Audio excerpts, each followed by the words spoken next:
जी अस्सलाम वालेकुम। Benazir income support programme की न्यू किस्त की तारीख में बढ़िया तब्दीलियां देखने को मिल रही हैं। आपने वीडियो को पूरा देख लेना है। अब फाइनल जो डेट है वो आपको बताएंगे। वीडियो का आगाज़ करेंगे उससे पहले चैनल पे नए हैं तो चैनल को सब्सक्राइब कर देना और साथ में बेल आइकन को भी प्रेस कर दें। अगर आप कोई भी आपका इशू आ रहा है तो आप नीचे दिए गए व्हाट्सएप ग्रुप को हमारे को लाजमी ज्वाइन कर लें ताकि बर वक्त अपडेट्स आपको आगाह करते रहें। चले शुरू करेंगे आज की इस वीडियो को। बेनज़ीर इनकम सपोर्ट प्रोग्राम की पेमेंट इस वक्त बादीन, लोधरा और झंग के अंदर जो अकाउंटों के अंदर पेमेंट है वो मुकम्मल तौर पे लग चुकी है।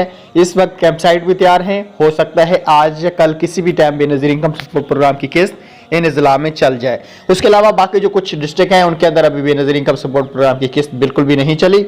अभी तक किसी भी बेनिफिशियरी को वेबसाइट का रुख नहीं करना। वो खवातीन जिनको 81 से मैसेज रिसीव हो चुका है या न्यू पोर्टल पे आयल हुई हैं वो अपनी पेमेंट वसूल कर सकती हैं। पुरानी बेनिफिशियरी के लिए यही ऐलान है, अभी तक वो वेबसाइट का रुख मत करें।